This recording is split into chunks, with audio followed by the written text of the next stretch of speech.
বহুমুখী অর্থনৈতিক ও রাজনৈতিক চ্যালেঞ্জ সামনে রেখে শুরু হচ্ছে নতুন বছর ২০২৬।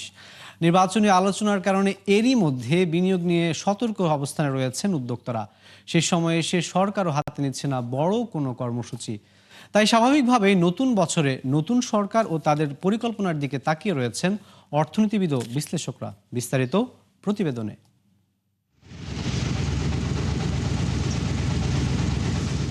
জীবনযুদ্ধে টিকে থাকতে এরকম সকাল সন্ধ্যা হাড়ভাঙা শ্রম দিতে হয় দেশের বড় একটা জনগোষ্ঠীর, যাদের কাছে ক্যালেন্ডারের পাতাবদল কিংবা নতুন পুরানো বছরের হিসাব গুরুত্ব পায় না খুব একটা।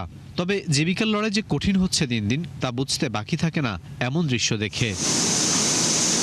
নতুন বছরের ক্যালেন্ডার ও ডায়েরি তৈরির ব্যস্ততা পল্টনের এই ছাপাখানায় বছরের এই সময় কাজের চাপ বাড়লেও নতুন বছরের প্রতিষ্ঠানের মালিক মহসিন মিয়ার কাছে বাড়তি দুশ্চিন্তা ব্যাংক ঋণ ও জ্বালানির অতিরিক্ত দাম। লোনের টাকা দিয়ে আমরা এই সেট আপ চালাইছি, ঘর ভাড়া, বেতন দিছি, স্টাফ বিল দিছি, বিদ্যুৎ বিল দিছি।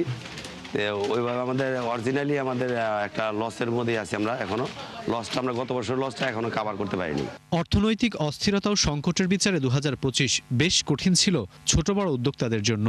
নিজেদের ব্যবসায়িক অভিজ্ঞতা তুলে ধরে ঢাকা চেম্বার সভাপতি মনে করেন, ব্যবসা বান্ধব পরিবেশ নিশ্চিতে খুব একটা সফল ছিল না অন্তর্বর্তী সরকার। ফলে নতুন বছরেও চাপে থাকবেন ব্যবসায়ীরা।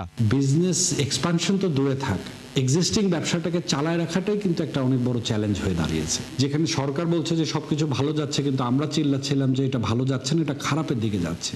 Progress will be very slow but steady. সদ্য সমাপ্ত বছরে কিছুটা স্থিতিশীল করা গেছে সামষ্টিক অর্থনীতি, বন্ধ হয়েছে ব্যাংক খাতের রক্তক্ষরণ, ইতিবাচক ছিল প্রবাসী আয়ও। তবে জীবনমানের উন্নয়ন কিংবা প্রবৃদ্ধির বিচারে ছিল না যথাযথ উদ্যোগ। সাথে বাড়তি চিন্তা যোগ করেছে দারিদ্র্য, বেকারত্ব, যাকে নতুন বছর ও নতুন সরকারের জন্য প্রধান চ্যালেঞ্জ বলে মনে করেন এই দুই অর্থনীতিবিদ। প্রকৃত মজুরি ধারাবাহিকভাবে কমেছে, কমার গতিটা কমেছে, কিন্তু স্টিল কমছে। মানে একদিকে মূল্যস্ফীতি সামান্য কমেছে, কিন্তু অসহনীয় পর্যায়ে আছে। সেটা সহ্য করার জন্য যে শক্তিটা দরকার, সেই শক্তিও তৈরি করা সম্ভব হয়নি। কর্মসংস্থান মোটামুটি অপরিবর্তিত অবস্থায় আছে। আমি বলবো যে এই সরকার যে অবস্থানে এটাকে পেয়েছেন, সেটার থেকে অবনতিও হয় নাই, উন্নতিও হয় নাই। আমি মনে করি না যে আমাদের রাতারাতি ব্যাপক ধরনের কোনো হবে, কিন্তু আমি মনে করি এক একটা অধ্যায় অতিক্রম করে আমাদেরকে ধাপে ধাপে চেষ্টা করে যেতে হবে।